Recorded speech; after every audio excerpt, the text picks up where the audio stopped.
दोस्तों, स्वागत है आपका भगवान एकेडमी में। आज करा रहे हैं कॉन्स्टिट्यूशन ऑफ इंडिया, भारत का संविधान। भारत का संविधान की क्या चली class number, part number first या क्लास नंबर फर्स्ट। तो जिसे जो कि क्वेश्चन बार बार आए हुए हैं एग्जाम में और जो बार बार रिपीट होते हैं वही क्वेश्चन लिए गए हैं। यदि आपको नहीं आता है तो आप देख लीजिए, यदि आपका आता है तो आप अपना रिवीजन कर लीजिए। Please subscribe my channel and like and share. चलते हैं क्वेश्चन नंबर फर्स्ट पर।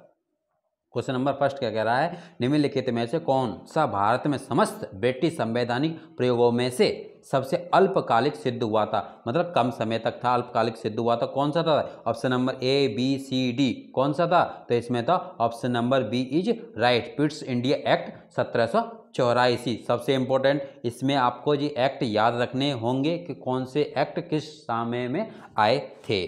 ठीक, यहाँ दे रखा है रेगुलेटिंग एक्ट कब आया था, पिट्स इंडिया एक्ट कब आया था, या चार्टर एक्ट क्या हुआ था, मतलब किस समय में क्या क्या हुआ था, ये आपको याद होने ही चाहिए। यहाँ पे देखा ब्रिटिश ईस्ट इंडिया कंपनी, पहले ब्रिटिश ईस्ट इंडिया कंपनी का शासन हुआ था। फिर 1857 की क्रांति के बाद क्या हुआ था, फिर ब्रिटिश ताज के अंतर्गत भारत आ गया था, फिर ब्रिटिश रूल करने लगे। तो पहले British east India company rule करती थी, उसके बाद क्या हुआ था, ब्रिटिश रूल करने लगे। कौन सा एक्ट किस टाइम आया था आपको याद होना ही चाहिए। रेगुलेटिंग एक्ट कब आया था? 1773 में आया था, ये आपको याद होना ही चाहिए। कई बार पूछे जाते हैं कौन सा एक्ट किस टाइम में आया था। ऑप्शन नंबर 2, विभिन्न धार्मिक संप्रदायों तथा अन्य दलों द्वारा प्रदर्शित की गई अलगाववादी तथा निम्नलिखित में से किस ब्रिटिश का लक्षण था, किसका विशिष्ट लक्षण था? यह option number A B C D कौन सा है इसका बताओ। तो इसका है option number B is right, भारत सरकार अधिनियम 1919। भारत सरकार अधिनियम 1919 ये दे रखा है। वर्ष 1909 के भारत परिषद अधिनियम द्वारा मुस्लिमों के लिए पृथक निर्वाचन मंडलों का प्रावधान किया गया था, जिससे वर्ष 1919 के भारत सरकार अधिनियम द्वारा सिखों पर भी विस्तारित किया गया था निर्वाचन मंडल। और 1919 की बात चल रही तो 1919 में क्या हुआ था? 1919 में सबसे इंपॉर्टेंट जलियांवाला बाग कांड कब हुआ था? 1919 में हुआ था। लाखों बार पूछा गया क्वेश्चन है जलियांवाला बाग। देखो जी, कब कब किस किस को, सामान्य वर्ग या विशेष, व्यापारिक या सांप्रदायिक, या मुसलमानों के लिए पृथक निर्वाचन मंडल। और जी क्या कह रहे हैं, लॉर्ड विलियम ने क्या कहा था? लॉर्ड मार्ले ने क्या था, हम नाक के दांत वो हैं जिसका परिणाम भीषण होगा। किसने कहा था? लॉर्ड मार्ले ने कहा था। क्वेश्चन नंबर 3, संविधान के सदस्यों ने भारत के संविधान का प्रारूप तैयार किया वे थे। कौन से प्रारूप, संविधान का प्रारूप तैयार किया था वे कौन थे? तो इसका option number B C D E बताओ कौन सा होगा इसका होगा option number C is right, विभिन्न प्रदेशों की सभाओं से चयनित लोगों ने किया था।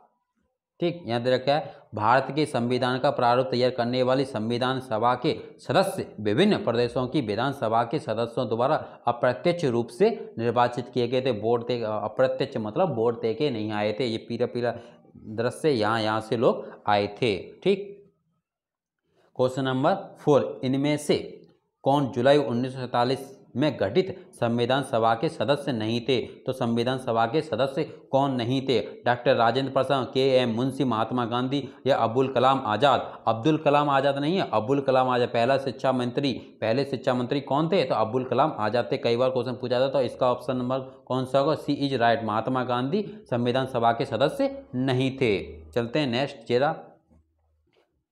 ये रहे महात्मा गांधी जी। चलते हैं नेक्स्ट क्वेश्चन पर। क्वेश्चन नंबर 5, भारत की संविधान सभा के अस्थायी सदस्य, अस्थायी कौन पूछा मैंने, अस्थायी सदस्य कौन थे? Option number A B C D बताओ कौन सा होगा। तो इसका option number A is right, कौन थे? सच्चिदानंद। कौन थे? Sachchidanand. Option number A is right, Sachchidanand. अस्थायी, स्थायी कौन थे? डॉक्टर राजेंद्र प्रसाद। कौन थे? डॉक्टर राजेंद्र प्रसाद। ये आगे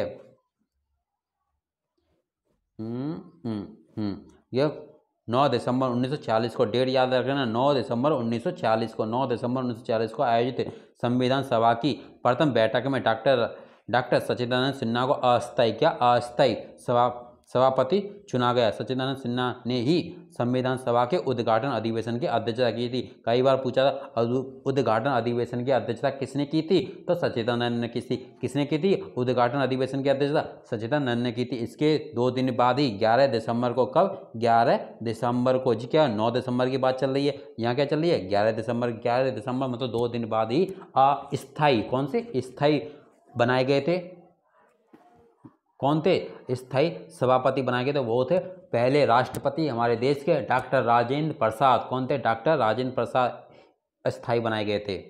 ठीक, क्वेश्चन नंबर 6, संविधान का मसौदा तैयार करने वाली समिति के अध्यक्ष को, मसौदा तैयार करने वाली कौन सी, मसौदा तैयार करने वाली, इस पे दिया मसौदा, तो कौन सा, option number A B C D, कौन सा था, तो option number D is right, doctor B Rao Ambedkar, doctor B Rao Ambedkar, ये रहे डॉक्टर बी राव अंबेडकर। संविधान के प्रारूप को अंतिम रूप देने के लिए संविधान सभा 29 अगस्त 1940 को एक संकल्प पारित करके प्रारूप समिति का गठन किया गया। इसके अध्यक्ष के रूप में डॉक्टर बीराव अंबेडकर को चुना गया। कौन थे, डॉक्टर बीराव अंबेडकर बने थे इसके अध्यक्ष। और इस समिति में अध्यक्ष सहित कुल कितने सदस्य थे, 7। इसमें 7 लोगों की क्या बनी थी, 7 लोगों की सदस्यता बनी थी, उसने ही, उन सब ने मिलकर ही संविधान को बनाया था। उसके अध्यक्ष कौन थे, तो डॉक्टर बीराव अंबेडकर थे। इसमें कौन कितने सदस्य थे, 7, एक अध्यक्ष को मिला के वैसे कितने 6 थे, और डॉक्टर बीराव अंबेडकर को मिला के तो कितने हो गए, 7 हो गए। ठीक, क्वेश्चन नंबर 7, निम्नलिखित में से कौन भारत की संवैधानिक निर्मात्री सभा के संवैधानिक सलाहकार थे, तो एडवाइजर कौन थे, संविधान निर्माण में एडवाइजर कौन थे, तो कौन थे, इसके option number D is right, B N Rao कौन थे, एडवाइजर थे, सलाहकार थे, ये रे बी एन राव। संविधान निर्मात्री सभा के संवैधानिक सलाहकार बी एन राव थे। उन्होंने 17 मार्च 1947 को भारतीय संविधान एवं केंद्रीय विधानमंडल के सदस्यों को प्रस्तावित संविधान की मुख्य विशेषताओं के संबंध में उनके विचारों को जानने के लिए एक प्रश्नावली भेजी थी, उनके जानने के लिए कि कैसे क्या काम हो रहा है, किस टाइप का काम हो रहा है संविधान में, जो 7 सदस्यों की चल रही थी सदस्यता वो बना रहे थे, उसमें भेजे थे किस कैसा काम चल रहा है। तो क्वेश्चन नंबर 8, 11 दिसंबर 1940 को किसे संविधान सभा का स्थायी सदस्य चुना गया था, ये आगे ना स्थायी, मैं कह रहा कहाँ था 9 दिसंबर, जी क्या 11 दिसंबर, 2 दिन बाद किसको बनाया गया था, अभी बताया था, डॉक्टर राजेंद्र प्रसाद। कौन थे, डॉक्टर राजेंद्र प्रसाद, भारत के पहले प्रेसिडेंट, ये डॉक्टर राजेंद्र प्रसाद। भारतीय संविधान के निर्माण हेतु संविधान सभा के सदस्यों की पहली बैठक 9 दिसंबर 1940 को कब हुई थी, पहली बैठक, कई बार पूछा था पहली बैठक कब हुई थी, तो 9 दिसंबर 1940 को हुई थी। इसमें सच्चिदानंद सिन्हा को अस्थायी निर्वाचित, बाद में इसके सदस्यों द्वारा 11 दिसंबर 1940 को डॉक्टर राजेंद्र प्रसाद को स्थायी सदस्य चुना गया था, डॉक्टर राजेंद्र प्रसाद को, ये सच्चिदानंद, ये आपको पॉइंट इंपॉर्टेंट है बहुत। ठीक है, क्वेश्चन नंबर 9, भारतीय संविधान कैसा है, हमारा भारतीय संविधान मतलब भारतीय संविधान कैसा है, बहुत कठोर है या लचीला है, या कठोर और लचीला कैसा है, तो हमारा संविधान दोनों टाइप का है, कठोर भी है और लचीला भी है। तो इसमें भारतीय संविधान में नम्यता तथा अनम्यता के लक्षण एक साथ विद्यमान है। कभी कभी इसमें क्या है, कठोरता दिखाई जाती है, कर रहे कानून हैं इसमें, और कभी कभी नॉर्मल कानून भी हैं। ठीक है, चलते हैं नेक्स्ट क्वेश्चन पर। क्वेश्चन नंबर 10, भारत एक धर्मनिरपेक्ष देश है, इसका तात्पर्य क्या है, धर्मनिरपेक्ष देश है, इसका तात्पर्य क्या है, इसका तात्पर्य option number A B C E D, बताओ कौन सा है, इसका option number C is right, क्योंकि हमारे क्या रखा है ऑप्शन नंबर सी में, सभी वयस्कों को चुनाव नहीं, इस जीरो क्या रखा, हाँ option number B is right, इसका कोई राज्य स्तर पर धर्म नहीं है, इसका कोई राज्य स्तर पर धर्म नहीं है, हमारे देश में कोई राज्य स्तर पर धर्म नहीं है, हम सारे धर्मों का सम्मान करते हैं, हमारा कोई राष्ट्र धर्म नहीं है, हम सभी धर्मों को मानते हैं, इसलिए हमारा कोई राष्ट्र स्तर पर धर्म नहीं। जे रियल कॉपी है संविधान की, इस टाइप में लिखा हुआ है, सेकुलर है, सबके लिए समान है। भारत एक धर्मनिरपेक्ष देश है, इसका तात्पर्य है इसका राज्य स्तर पर कोई धर्म नहीं है, राज्य धर्म के संदर्भ में पूर्णतः तथ्य तथा राज्य प्रत्येक धर्म का सम्मान आदर करता है। चलते हैं नेक्स्ट बस पे क्वेश्चन पर। क्वेश्चन नंबर 11, गणतंत्र होता है। गणतंत्र क्या है? गणतंत्र option number A B C D क्या है? गणतंत्र केवल एक लोकतांत्रिक राज्य है, या अध्यक्ष पद्धति शासन वाला राज्य है, या संसदीय पद्धति शासन वाला राज्य है, या option number D is right. Option number D is राज्य जहां पर राष्ट्रपति वंशानुगत रूप से ना हो। वंशानुगत रूप से मतलब राजा का बेटा राजा, राजा का बेटा राजा, ऐसा नहीं चलता है हमारे देश में। हर एक राष्ट्रपति या प्राइम मिनिस्टर या एमएलए कोई भी हो, उन सबका क्या होता है? चुनाव होता है। ठीक, तो सबसे बड़ा कौन है? राष्ट्रपति, तो उनका चुनाव भी हमारे देश में होता है। गणतंत्र के तात्पर्य एक ऐसे राष्ट्र थे जिसके प्रमुख का पद वंशानुगत न होकर निर्वाचन पर आधारित होता, तथा भारत के प्रमुख का पद निर्वाचन पर आधारित है, जबकि ब्रिटेन में यह पद क्या है? वंशानुगत है। विक्टोरिया चलता है वहाँ पे, विक्टोरिया की रानी वहाँ चलता है, इसलिए इस वहाँ पे वंशानुगत चला आ रहा है। इसमें देख लीजिए, देखिए पार्लियामेंट दे रखी है, टोटल एमएलए कितने, कहाँ से किस किस टाइप से वोट होके आते हैं, आप इसे पढ़ लीजिए। ठीक है, चलते हैं क्वेश्चन नंबर 12 पर। कैबिनेट मिशन प्लान के अधीन बनी विधानसभा के सदस्य कितने थे? कैबिनेट मिशन प्लान के अधीन बनी कितने सदस्य चुने गए थे? तो option number B is right, 389। कितने? 389।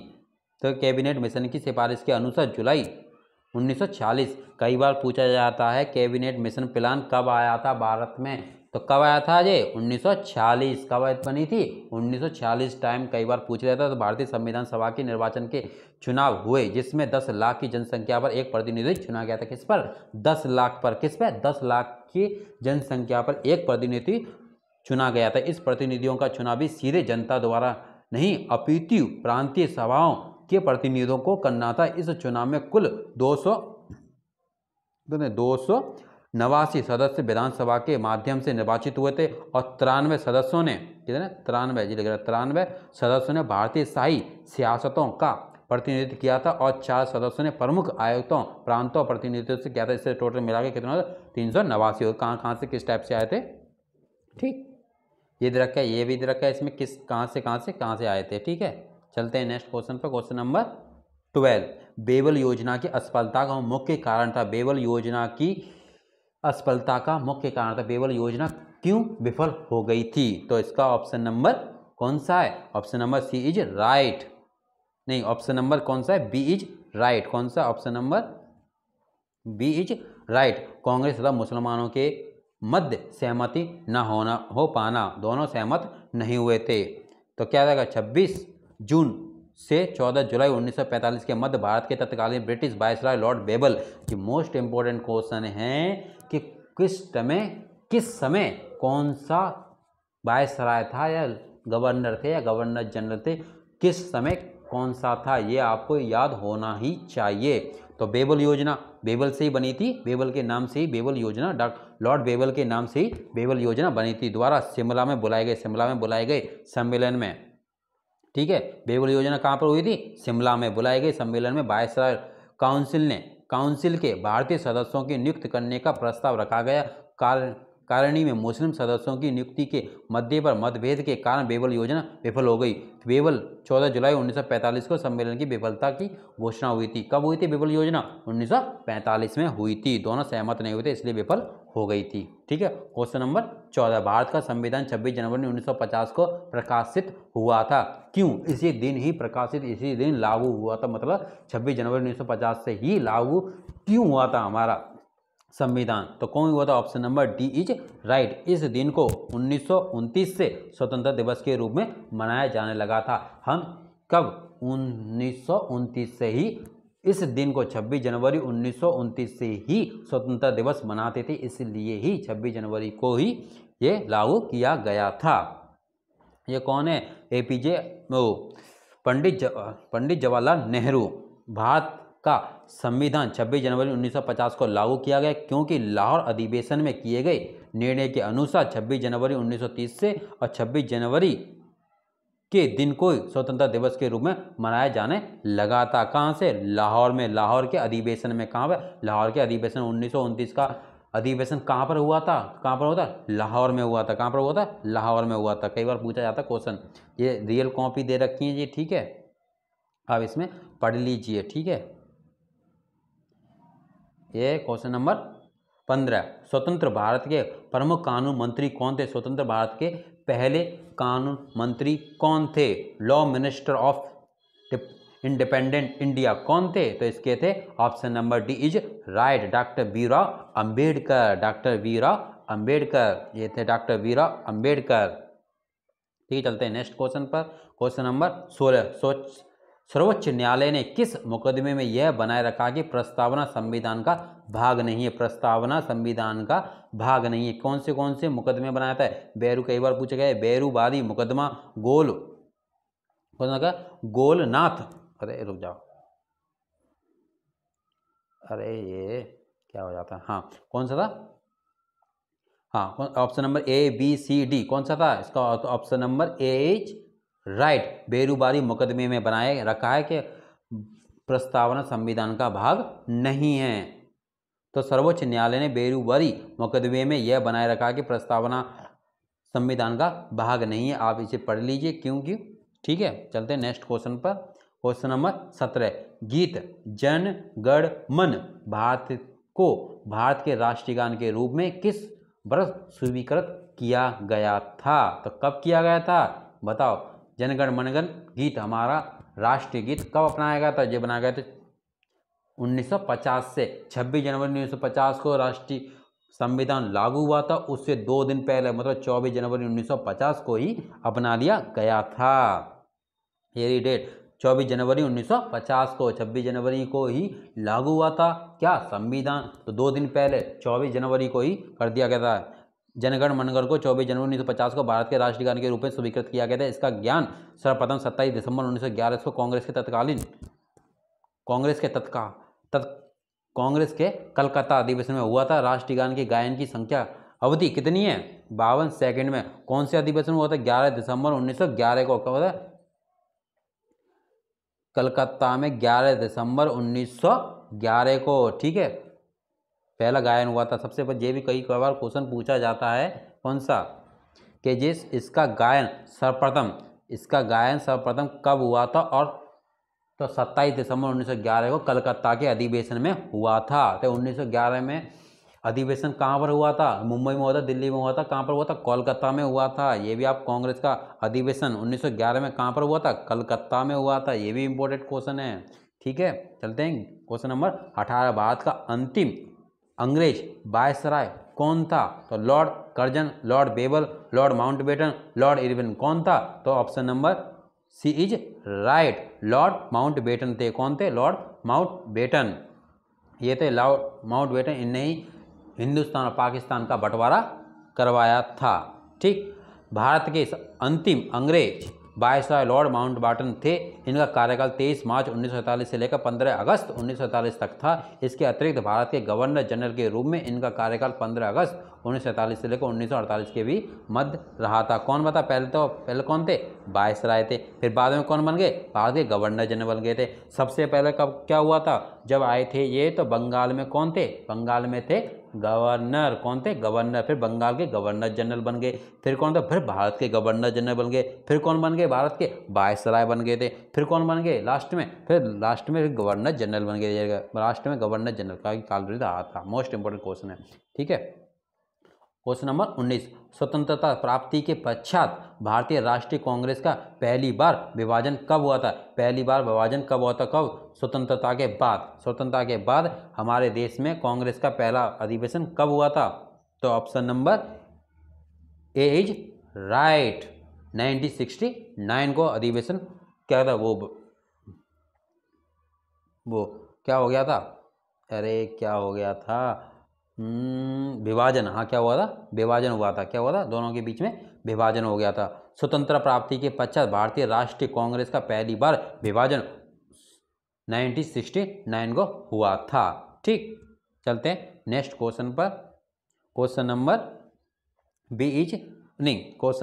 20, निम्नलिखित में से संविधान का कौन सा एकात्मक लक्षण है? कौन सा एकात्मक? राष्ट्रपति किसी भी राज्य का शासन अपने अधिकार में ले सकता है यदि संवैधानिक मशीनरी ठप पड़ गई हो। वहाँ पर शासन उसका राज्य का मतलब उस राज्य के सीएम या राज्यपाल सही से काम नहीं कर रहे हैं और वहाँ पर मतलब क्राइम ज़्यादा बढ़ता जा रहा है तो वो उसे राष्ट्रपति अपने अधीन ले सकते हैं। और ऑप्शन नंबर बी एकल संगठित न्यायपालिका, या ऑप्शन नंबर सी राष्ट्रीय आपातकाल की घोषणा। तो ये सभी क्या है? राइट है। तो option number D is right. Next क्या दे रखा है? भारत में समूचे गणराज्य के लिए एकीकृत न्याय प्रणाली है जो कि संविधान के एकात्मक लक्षण को दर्शाती है। राष्ट्रीय आपातकाल को डॉक्टर अंबेडकर ने एकात्मक शासन के लक्षण के रूप में उल्लेखित किया है। किसने किया? डॉक्टर भीमराव अंबेडकर ने। ठीक है, इस कौन सा है? Question number 21। क्वेश्चन नंबर 21 संविधान की प्रारूप समिति के समक्ष प्रस्तावना को किसने पारित किया था? ये कई बार पूछा जाता है। प्रस्तावना को किसने प्रारूप समिति के, किसके? प्रारूप समिति के। तो प्रस्तावना को किसने पारित किया था? प्रारूप समिति के समक्ष। तो किसने? मोस्ट इंपोर्टेंट प्रस्तावना पूछी जाती है किसने आए थे? तो कौन लाया था? पंडित जवाहरलाल नेहरू। कौन था? Pandit Jawaharlal Nehru. Option number D is right. ये रहे पंडित जवाहरलाल नेहरू। संविधान सभा का विविध उद्घाटन सोमवार 9 दिसंबर 1940 को 11 बजे तथा 13 दिसंबर 1940 को जवाहरलाल नेहरू ने ऐतिहासिक उद्देश्य प्रस्ताव पेश किया। उद्देश्य प्रस्ताव के प्रारूप में भारत के प्रभुसत्ता संपन्न लोकतांत्रिक गणराज्य की रूपरेखा प्रस्तुत की थी। 22 जनवरी 1947 को संविधान ने इस प्रस्ताव को स्वीकार किया था। कब किया था? तो 22 जनवरी 1947 को प्रस्ताव स्वीकार कर लिया था। प्रस्तावना में प्रयोग किए गए शब्द समाज और धर्मनिरपेक्ष क्या है? कौन से में लिए गए थे? तो कौन से संविधान संशोधन में जोड़े गए हैं? मतलब कौन से में जोड़े गए हैं? तो option number C is right. 42वें संशोधन द्वारा जोड़े गए हैं। क्या? धर्मनिरपेक्ष। धर्मनिरपेक्ष हमारे संविधान में शब्द इसका यूज नहीं किया है, इसके परिपेत किया गया है। ठीक है, धर्मनिरपेक्ष नहीं किया गया। ये रियल कॉपी देखिए कहाँ पर इंग्लिश में लिख रहा है, आप देख लीजिए। ठीक है, ये क्या है? 42वें संशोधन 1976। मोस्ट इंपोर्टेंट है जी, कई बार पूछा जाता है कि 42वां संशोधन किस सन में हुआ था? तो 1976 में। कब? 1976 में। और 44वां भी, 42वां 44वां मोस्ट इंपोर्टेंट है, तो इसके 2 साल बाद ही। और 1978 वो कब हुआ? तो 1978 में। भारत के विवरण को संप्रभु लोकतांत्रिक गणराज्य से संप्रभु समाजवादी, क्या? समाजवादी या पथ निरपेक्ष, मैंने बोला था समाजवादी शब्द यूज किया गया था। और कौन सा? पथ निरपेक्ष किया गया है। और लोकतांत्रिक गणराज्य में बदल दिया और राष्ट्र की एकता को राष्ट्र की एकता और अखंडता के शब्दों में बदल दिया गया है। ठीक है, चलते हैं नेक्स्ट उस पर। क्वेश्चन नंबर 23 संविधान के उद्देशिका में क्या वर्णित है? उद्देशिका में प्रस्तावना, मतलब प्रस्तावना और उद्देशिका। प्रस्तावना कौन लाए थे? पंडित जवाहरलाल नेहरू, वो उद्देशिका है। ठीक है, तो उसमें कौन से शब्द हैं? तो option number B is right. समाजवादी, पथ निरपेक्ष, लोकतांत्रिक गणराज्य। ठीक है, मैंने कहा था धर्मनिरपेक्ष नहीं है, क्या? समाजवादी है और पथ निरपेक्ष और लोकतांत्रिक है। ठीक है, ये दे रखा है रियल कॉपी। भारत का संविधान उद्देशिका। हम भारत के लोग भारत को एक संपूर्ण प्रभुतंत्र संपन्न समाजवादी पथ निरपेक्ष लोकतांत्रिक गणराज्य बनाने के लिए तथा इसके समस्त नागरिकों को आगे। ठीक है, चलते हैं नेक्स्ट क्वेश्चन पर। क्वेश्चन नंबर 24 भारत वर्ष ने एक बलशाली केंद्र के साथ संघीय पद्धति की धारणा कहाँ से ली गई? ये कई बार पूछा जाता है। संघीय पद्धति की धारणा किस देश से ली गई है? तो जी ली गई है कनाडा से। Option number B is right. कहाँ से ली है? कनाडा से ली गई है। जगह भारत वर्ष में एक बलशाली केंद्र के साथ संघीय पद्धति की धारणा, इसमें संघ एवं राज्यों के मध्य संबंध का उपबंध कनाडा के संविधान से लिया गया है। राज्य और के सेंट्रल और राज्य के बीच में किस किस कानून का बंटवारा अलग अलग किया गया है, इसमें दिया गया है। ठीक है, क्वेश्चन नंबर 25 निम्नलिखित में से भारतीय संविधान के ऊपर सबसे अधिक प्रभाव पड़ा था? संविधान पर सबसे प्रभाव पड़ा था, किसका पड़ा है? तो option number A is right. Government of India act 1935, Bharat अधिनियम 1935 का लिया गया है। ठीक है, ये रहा। ठीक है, भारत के संविधान का एक बहुत बड़ा अंश वर्ष 1935 के भारत शासन अधिनियम पर आधारित की लगभग 200 धाराएं बहुत कुछ अक्षांश या वाक्य रचना में साधारण परिवर्तन करके संविधान में ले लिए गए हैं। डॉक्टर पी देशमुख के शब्दों संविधान 1935 भारत सरकार अधिनियम ही है, इससे वयस्क मताधिकार को जोड़ दिया गया है। ठीक है, आपने ध्यान नहीं दिया इस पे, क्या है ये रहा। हाँ, ये क्या रहेगा? डॉक्टर पी देशमुख, इस नाम को याद रखें। ठीक है,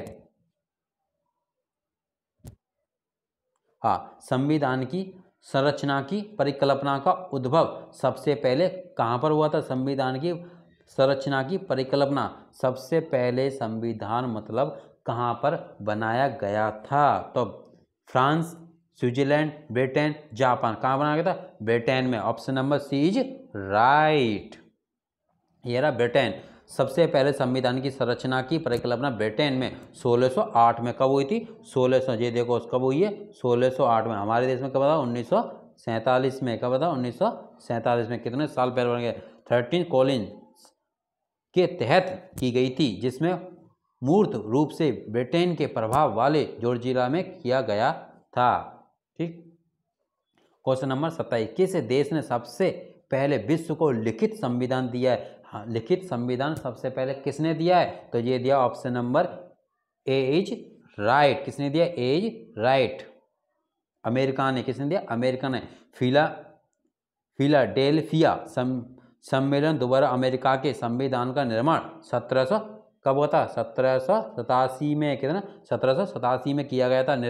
नवनिर्मित संविधान के अनुसार निर्वाचित सरकार ने 4 मार्च 1789 ईस्वी में कार्य करना प्रारंभ कर दिया। इस प्रकार विश्व के प्रथम निर्मित एवं लिखित संविधान का निर्माण अमेरिका में हुआ था। कब? 4 मार्च 1789 में। ये कई बार पूछा जाता है कब हुआ था लागू। ठीक,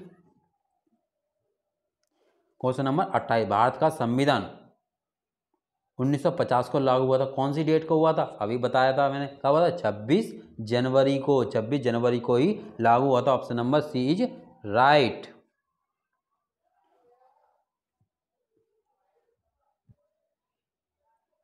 हाँ, 26 नवंबर 1950 को संविधान पर संविधान सभा के सभापति डॉक्टर राजेंद्र प्रसाद के हस्ताक्षर हुए और उसे पारित